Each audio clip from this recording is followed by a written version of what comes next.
প্রতিদিন আমরা যে চিনির দানা হাতে নেই তার পেছনে কাজ করে শত শত মানুষ, হাজারো যন্ত্র আর এক জটিল বৈজ্ঞানিক প্রক্রিয়া।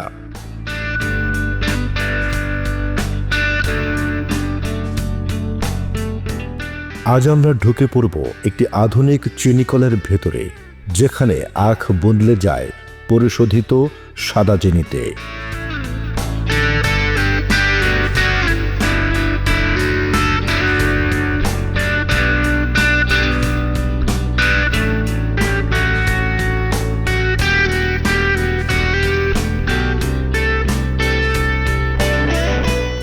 এই গল্প আধুনিক যন্ত্র, ইস্পাতের পাইপ কিংবা অটোমেটিক কনভেয়ার বেল্ট দিয়ে শুরু হয়নি।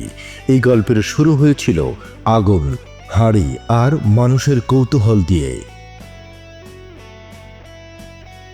আখের রস একসময় ছিল শুধু একটি মিষ্টি পানীয়, আজ সেটি পরিণত হয়েছে পৃথিবীর সবচেয়ে গুরুত্বপূর্ণ খাদ্যপণ্যের একটিতে। আখ কোনো সাধারণ উদ্ভিদ নয়, এটি একটি ঘাস জাতীয় উদ্ভিদ যার বৈজ্ঞানিক নাম স্যাকারাম অফিসিনারাম। গবেষকদের মতে আজ থেকে প্রায় 8 থেকে 10 হাজার বছর আগে দক্ষিণ পূর্ব এশিয়া ও নিউগিনি অঞ্চলে প্রথম আখের চাষ শুরু হয়। তখন মানুষ চিনি চিনত না, তারা শুধু আখ চিবিয়ে এর প্রাকৃতিক মিষ্টি রসের স্বাদ নিত। এই রস ছিল শক্তির উৎস, প্রকৃতির দেয়া এক স্বাভাবিক উপহার।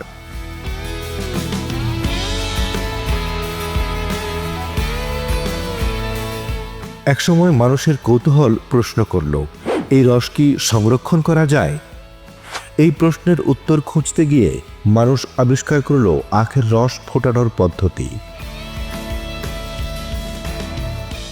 ভারতীয় উপমহাদেশে খ্রিস্টপূর্ব প্রায় 5000 বছর আগে প্রথমবারের মতো আখের রস ফুটিয়ে ঘন মিষ্টি পদার্থ তৈরি করা হয়। এই ঘন মিষ্টি পদার্থই পরিচিত হয় গুড় নামে।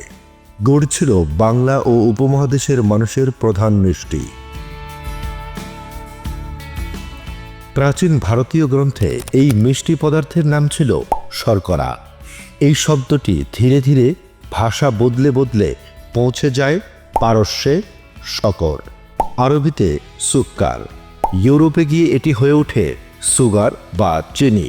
একটি শব্দের এই যাত্রা আসলে একটি প্রযুক্তির যাত্রা, একটি শিল্পের যাত্রা।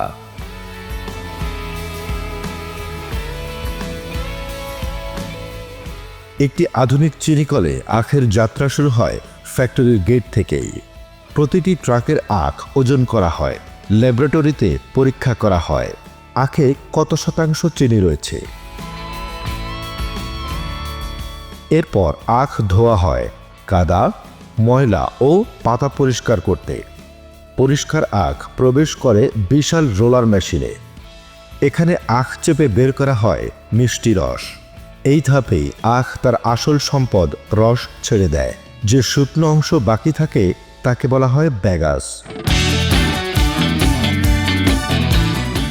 আখের রস দেখতে পরিষ্কার হলেও এর ভেতরে থাকে বিভিন্ন অমেধ্য। চুন ও তাপ প্রয়োগ করে এই অমেধ্য আলাদা করা হয়। এটি একটি সূক্ষ্ম এবং নিয়ন্ত্রিত বৈজ্ঞানিক প্রক্রিয়া। এখানে সামান্য ভুল পুরো উৎপাদনকে ঝুঁকির মধ্যে ফেলে দিতে পারে। পরিশোধিত রস এখনও তরল। একাধিক ধাপে এই রস ফুটিয়ে পানি কমানো হয়। ধীরে ধীরে রস পরিণত হয় ঘন সিরাপে। এই সিরাপই চিনির জন্মের প্রস্তুতি। নিয়ন্ত্রিত তাপমাত্রা ও চাপে ঘন রস জন্ম নেয় চিনির স্ফটিক। এই ধাপটি চিনিকলের সবচেয়ে সংবেদনশীল অংশ। এখানেই নির্ধারিত হয় চিনির মান, রং এবং দানার গঠন।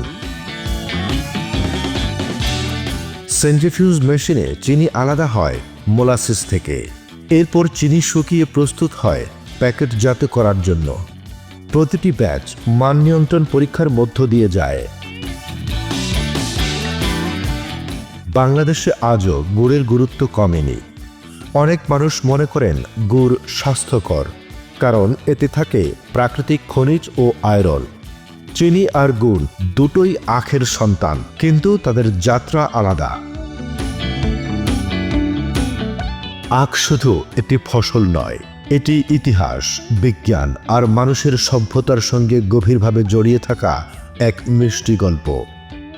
পরের বার চায়ে চিনি মেশানোর সময় মনে রাখবে, এই মিষ্টতার পেছনে আছে ইতিহাস, আছে শ্রম আর আছে একটি দেশের গল্প। ভিডিওটি ভালো লেগে থাকলে লাইক দিন, কমেন্টে জানান পরবর্তী কোন পণ্য তৈরির প্রক্রিয়া জানতে চান, আর নতুন ভিডিও পেতে চ্যানেলটি সাবস্ক্রাইব করে রাখুন।